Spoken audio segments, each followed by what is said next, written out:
सुनो भाई साधो 01 first discourse from the series of 20 discourses सुनो भाई साधो by Osho. These discourses were given in KKB during नवंबर के 11 से 20 1974। ओशो इस प्रवचन में संत कबीर के प्रसिद्ध पदों का गहरा विश्लेषण करते हैं और माया की अवधारणा को समझाते हैं। कबीर कहते हैं, माया महाठगिनी हम जानी। अर्थात इस पंक्ति का अर्थ ओशो विस्तार से बताते हैं कि किस प्रकार माया हमें सत्य से दूर कर देती है और हमें झूठे भ्रम में उलझाए रखती है। कैसे मनुष्य जीवन भर इस माया के जाल में फंसा रहता है, सुख की तलाश करता है, लेकिन अंत में दुख ही प्राप्त करता है। कबीर साधारण लेकिन असाधारण संत। ओशो बताते हैं कि कबीर साधारण जीवन जीने वाले गृहस्थ संत थे। वे न किसी राजमहल में पैदा हुए, न किसी विशेष कुल में जन्मे और न ही कोई विशेष विद्वत्ता प्राप्त की। वे एक जुलाहा थे, कपड़े बुनते थे, बाजार में बेचते थे। उन्होंने कुछ भी त्यागा नहीं, लेकिन फिर भी उन्होंने परम सत्य को पा लिया और गृहस्थ जीवन में रहते हुए भी उन्होंने परम सत्य को पा लिया। यही कारण है कि कबीर हम सभी के लिए एक प्रेरणा है, क्योंकि वे दिखाते हैं कि परमात्मा को पाने के लिए संन्यास लेना, जंगलों में भटकना, तपस्या करना जरूरी नहीं है। यदि कबीर अपने साधारण जीवन में परम ज्ञान प्राप्त कर सकते हैं, तो कोई भी कर सकता है। माया सबसे बड़ी ठग। ओशो समझाते हैं कि माया का प्रभाव हमें यह महसूस कराता है कि जो हमारे पास नहीं है वही महत्वपूर्ण है।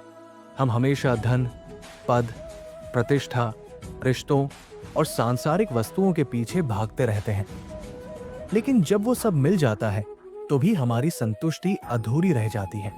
ये माया का सबसे बड़ा जाल है।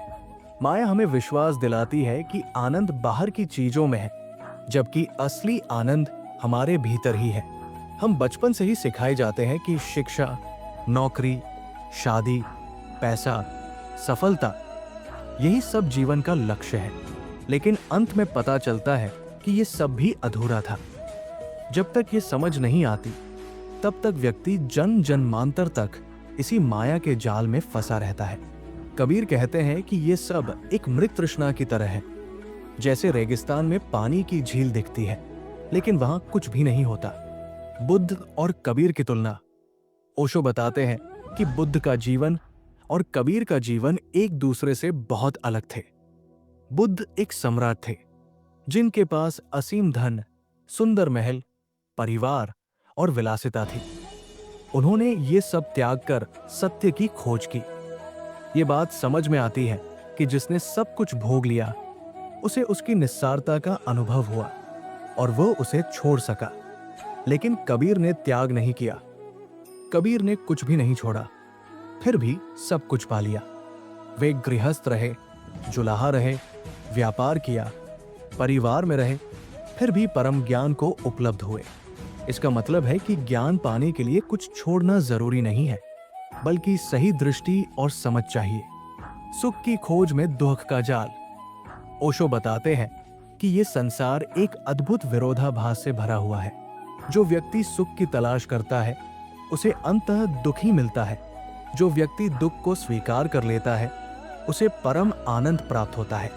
इसका कारण यह है कि जो कुछ भी हमें पहले सुख देता है, वही बाद में दुख का कारण बन जाता है।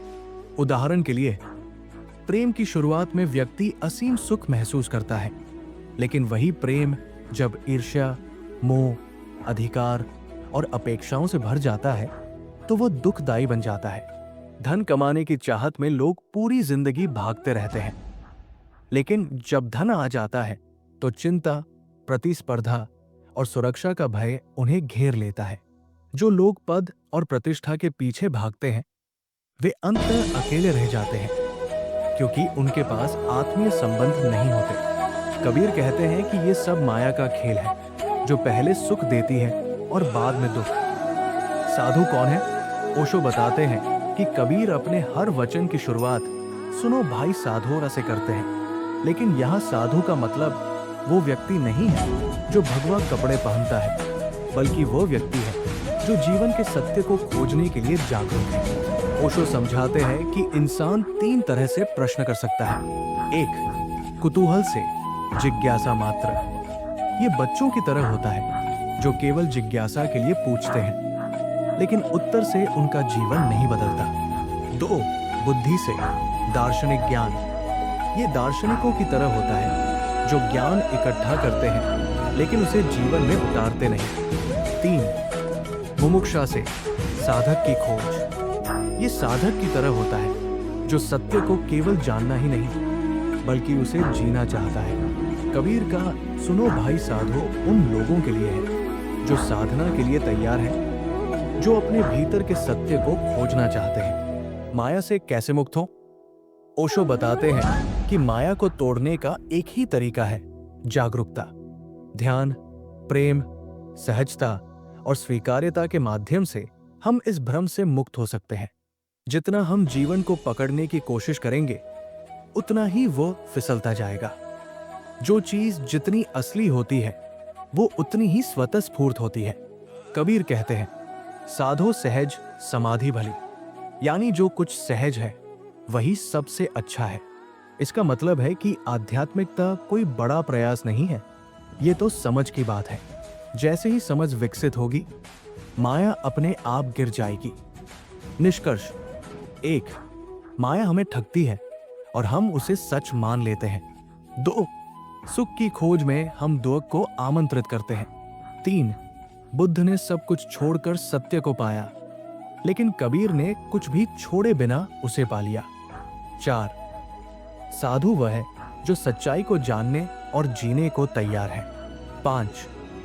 अंततः माया से मुक्त होने का एकमात्र उपाय है सजगता, ध्यान और सहजता। वीडियो का समापन अनुरोध।